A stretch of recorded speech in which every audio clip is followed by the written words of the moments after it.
The environment does not need more control.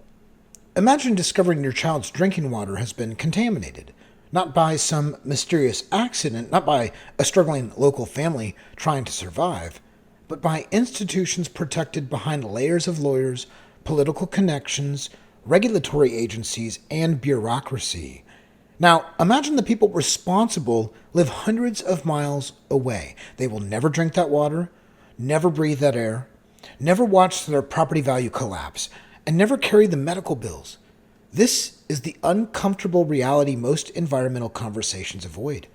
The greatest environmental danger is often not freedom, it is distance between decisions and consequences. Most people are taught the same basic story from childhood. Without centralized control, corporations would destroy the planet. Forests would vanish. Rivers would become toxic. Wildlife would disappear. The assumption is simple. More control equals more protection.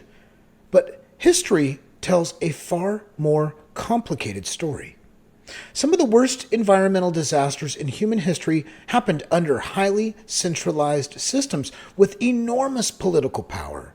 The Soviet Union's destruction of the Aral Sea is one of the clearest examples. In the 1960s, Soviet planners redirected the Amu Darya and Sir Darya rivers to support state-controlled cotton production. Over the following decades, the Aral Sea lost roughly 90% of its water volume. Fishing industries employing tens of thousands collapsed. Former port towns were left stranded in deserts. Toxic dust carrying pesticides and salt spread across surrounding communities, contributing to respiratory disease, cancers, and severe environmental degradation. This was not caused by too little regulation. It was caused by centralized planning, insulated from consequences. The same pattern appeared in East Germany before reunification. Communist East Germany became one of the most polluted regions in Europe.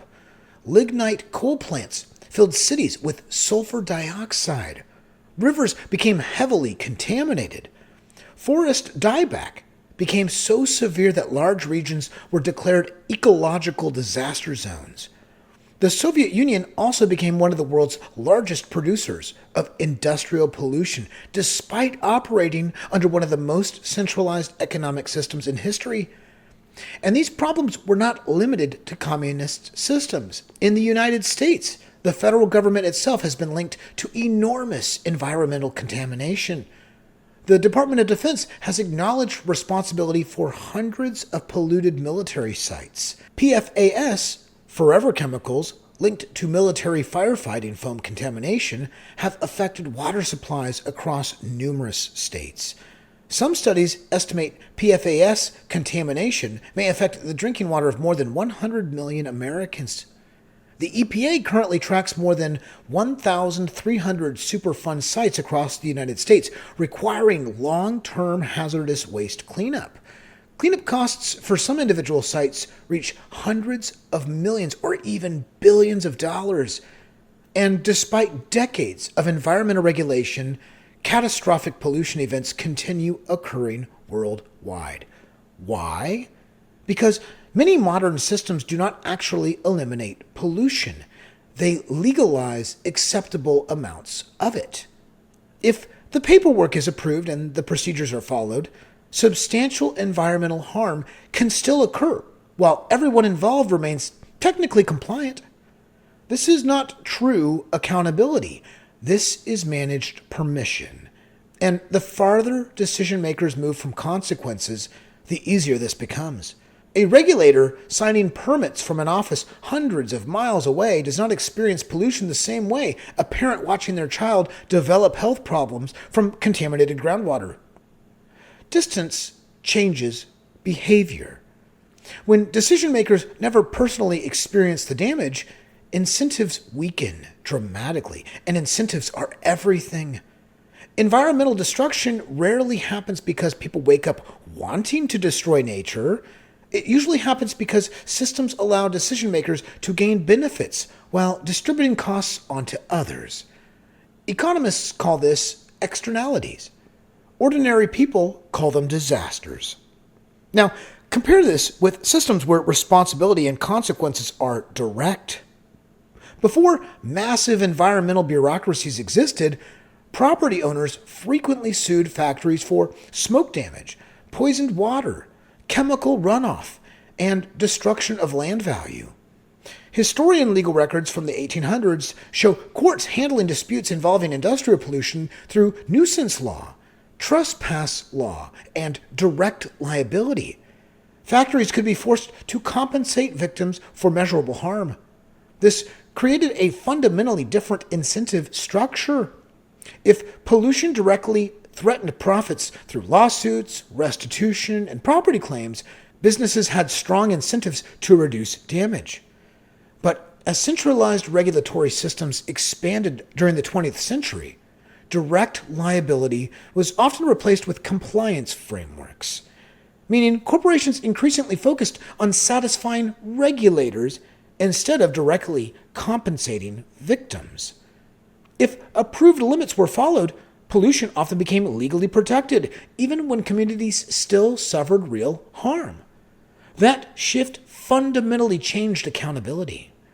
And yet, some of the most successful environmental recoveries in history came from localized stewardship and aligned incentives, rather than distant centralized control.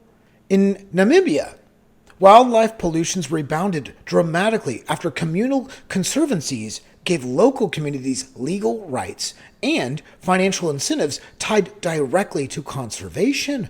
Wildlife that had been previously poached became economically valuable to protect.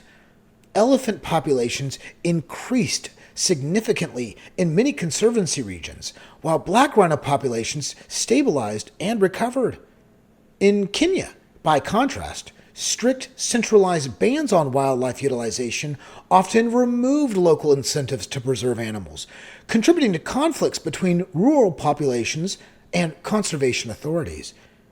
In Japan, some forests were sustainably managed for centuries under decentralized village-based systems because local communities depended directly on long-term forest productivity for survival. In Switzerland, alpine grazing systems were often managed through highly localized communal agreements with strict direct accountability mechanisms developed long before modern environmental ministries existed. In Iceland and New Zealand, fisheries using transferable property rights and localized quota systems often achieved stronger long-term fish stock sustainability than heavily politicized open access systems. The same principle appears repeatedly throughout environmental history. People protect what they depend on. People conserve resources when depletion harms them personally. And people become more careful when consequences are unavoidable. This is why ownership and accountability matter so much. When responsibility belongs vaguely to everyone, accountability often disappears entirely. But when responsibility becomes direct and personal, incentives change rapidly. A farmer who destroys his own soil destroys his future income. A fisherman who wipes out fish populations destroys his own livelihood. A property owner who contaminates his own water lowers the value of everything he owns. Environmental stewardship is strongest when people directly experience both the benefits of preservation and the costs of destruction. And there is another uncomfortable reality rarely discussed. Large, politically connected corporations often benefit from environmental complexity itself. Massive compliance systems tend to favor organizations with armies of lawyers and consultants and lobbyists and regulatory specialists. Smaller competitors struggle to survive those costs. In many industries, large corporations can absorb regulatory burdens that would destroy smaller businesses entirely. This creates a system where economic power and political influence become increasingly concentrated together, and concentrated systems frequently produce concentrated environmental risks. When mistakes occur at massive scale, the damage also occurs at massive Scale. The 1986 Chernobyl disaster contaminated enormous regions across Europe after failures inside a centralized Soviet nuclear system protected by secrecy and political hierarchy. Industrial disasters throughout history repeatedly show the same pattern. When accountability weakens and decision makers become insulated from consequences, risks increase dramatically. This does not mean human beings are perfect. It does not mean pollution magically disappears. It does not mean every private actor behaves responsibly. It means incentives matter more than political slogans. Environmental protection works best when responsibility is direct, local, transparent, and unavoidable. The farther power moves away from consequences, the easier destruction becomes. And the closer consequences move to the people making decisions, the stronger stewardship becomes. People downstream should never be forced to silently absorb the consequences of decisions made by distant strangers protected from accountability. The environment does not need endless control from institutions insulated from damage. It needs accountability. It needs responsibility. It needs systems where nobody can impose destruction onto others without paying the price for it. Because when nobody truly owns responsibility, ordinary people end up carrying the cost of the damage anyway.